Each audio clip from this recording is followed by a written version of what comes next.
আসসালামু আলাইকুম। কেমন আছেন সবাই? আশা করি সবাই অনেক ভালো আছেন। তো আসলে এই গরমে মানুষ আ বাইচে থাকাই আসলে একটা মুশকিলের ব্যাপার। তো মুরগিকে সুস্থ রাখা বা মুরগি ঠিক রাখা একটা চ্যালেঞ্জিং এর মতন হয়ে গেছে। তো আসলে এই গরমে আমি কিভাবে মুরগিকে পরিচর্যা করি বা মুরগিকে এই গরম থেকে বাঁচাতে কি ঔষধ ব্যবহার করি, তো আজকে মূলত আপনারা সেটাই দেখতে পারবেন। আমরা যেমন অতিরিক্ত গরমে দুপুরবেলা স্যালাইন খাই বা লেবুর শরবত খাই, ঠিক তেমনই মুরগিকে এরকম কিছু একটা খাওয়াইতে হয়। তো স্ক্রিনে যে ঔষধটা দেখতে পারতেছেন এসিলেট সি। আ এই ঔষধটি একটি চমৎকার ঔষধ আসলে আমার কাছে মনে হচ্ছে। এটার ব্যবহারবিধি এ জায়গায় আপনারা পেয়ে যাবেন। আ খুবই আ অল্প পরিমাণে এটা ব্যবহার করলেই হয়ে যায়। মানে আপনার ঔষধ অনেকটা সাশ্রয়ী হয়।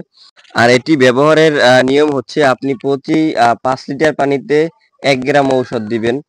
আ এবং আপনি গ্রামটা কিভাবে সঠিকভাবে মাপবেন বা আপনার ১ গ্রাম ২ গ্রাম ঔষধটা কিভাবে দিবেন, সেটা হচ্ছে নাপা যে খোসা আছে আমার হাতে দেখতে পারতেছেন নাপার খোসা। Napa tablet plain Napa. তো ওই একেকটা খোসার যে ফাঁকা অংশটা আছে ওই জায়গায় ১ গ্রাম করে ঔষধ ধরে, পাউডার ঔষধ। আর লিকুইড মাপা খুবই সহজ।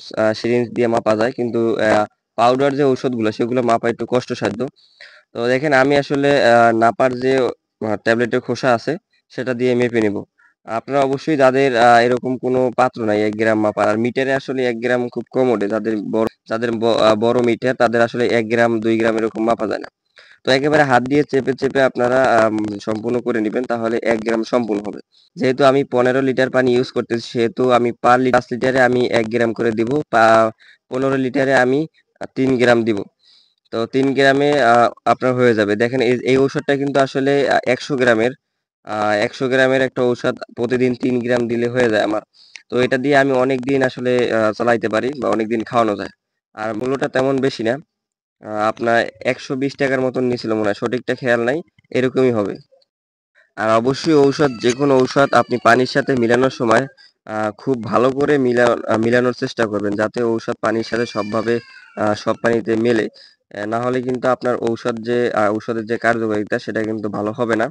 তো দেখেন দুপুরবেলা আসলে ওদেরকে পানিটা দেওয়ার পরে মানে স্যালাইনের পানিটা দেওয়ার পরে ওরা পানির উপরে একেবারে ভিড় ফেলাই দিছে। আর অবশ্যই গরমের সময় ওদেরকে পানি ছাড়া রাখবেন না। কখনোই পানি ছাড়া রাখবেন না। কারণ হিট স্ট্রোক করতে কিন্তু সময় লাগে না।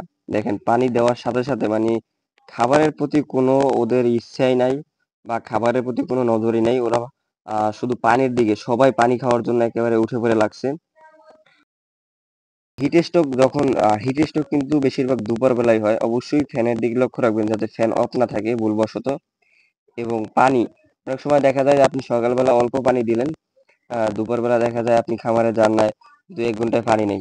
তাহলে কিন্তু মুরগির মারা যাওয়ার সংখ্যা বেড়ে তো মুরগির মারা যাওয়ার কিন্তু একটা আশঙ্কা থাকে বা মুরগির হিট স্ট্রোক করার কিন্তু একটা আশঙ্কা থাকে। আসলে মানুষ কিন্তু দেখবেন যে পানি এত খায় কিন্তু মানুষের পানির পিপাসা কমে না কিন্তু। তো এরকমের মুরগি আসলে অতিরিক্ত গরমে ওরাও আসলে ওদেরও একটা জীবন। তো ওদেরও আসলে মানুষের মতনই খাবার-দাবারের একটা ইয়ে আছে। তো আমি হাত দিয়ে আসলে এই যে আমার একটা মুরগি আছে যে একটা পা নাই। আ শীতকালে যে মুরগিটার পা নিয়ে গেছে সেই মুরগিটাকে পানিটা খাওয়াই দিলাম। ও আসলে আ অতটা উঁচুতে অনেক সময় খাইতে পারে না। তো সেইজন্য আসলে আমি একটু হাত দিয়া ধইরা খাওয়াই দিলাম। আর দেখেন মুরগিগুলা হা করে মানে গরমে প্রচন্ড গরমে আ মুখ মুখ দিয়ে শ্বাস করতেছে। আর মুরগিগুলা দেখতে আসলে ওদের বয়স আজকে ৫০ দিন হয়ে গেছে। আ খুব সুন্দর লাগতেছে এখন ওদের কালারটা একেবারে বের হয়ে গেছে। অরিজিনাল যে কালারটা হবে, যে মুরগিটা যে কালারের হবে। কিন্তু এই যে লালচে যে মুরগিগুলা দেখতে পারতেছেন এগুলোর কিন্তু কালারটা চেঞ্জ হবে।